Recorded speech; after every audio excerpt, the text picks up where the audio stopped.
The morning mist clung to the trees like an old memory that refused to fade. It drifted lazily through the air, wrapping the world in silence. Biren stepped out of his weathered cottage, the wooden door creaking like a tired sigh. His footsteps crunched softly on the dirt path that split the fields in two, a path he had walked for decades. His eyes, aged and tired, wandered over the quiet land. The crops were few, the soil dry and cracked seemed to mirror his own weary spirit. Yet he tended to it with a devotion deeper than love, like a man caring for a fading photograph of someone long gone. This house, this land, was all he had left. Once, the village had been alive.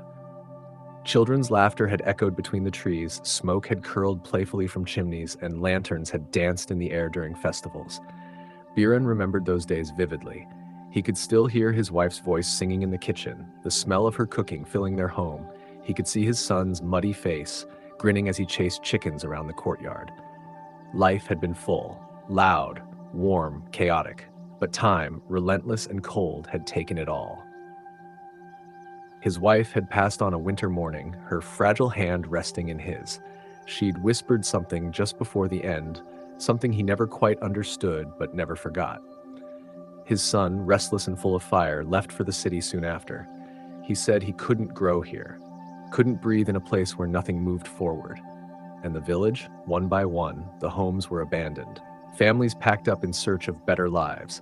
The laughter faded. The festivals stopped. And Biren remained, rooted like the last stubborn tree in a forest slowly being swallowed by time. Each morning he walked the same field, brushing his fingers over the brittle stalks, whispering to them as if they could understand. "One more season," he'd murmur. "Just one more."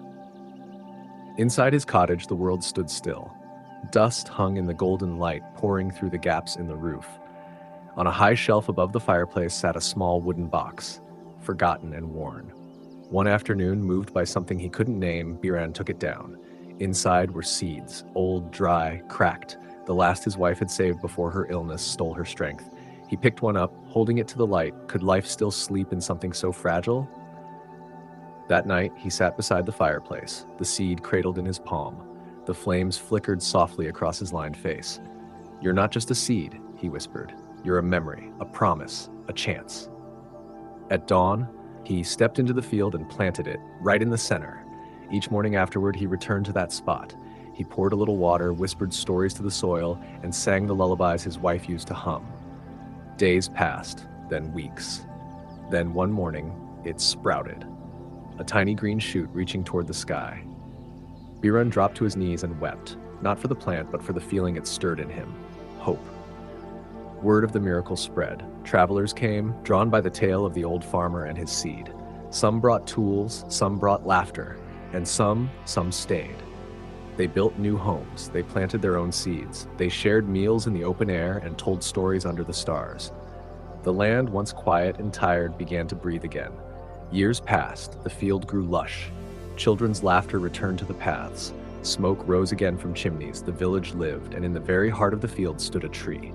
Tall, proud, strong. Its trunk was thick and wise, its branches stretched wide, offering shade and comfort to anyone who came near. At its roots, a stone planted by Biren, who believed in one last seed. And though Biren was long gone, his spirit lingered in every leaf, every laugh, every harvest. His story passed from mouth to mouth, generation to generation, not as a tale of loss, but of resilience, of love, of faith in things small and fragile, because sometimes all it takes is one seed and someone who believes.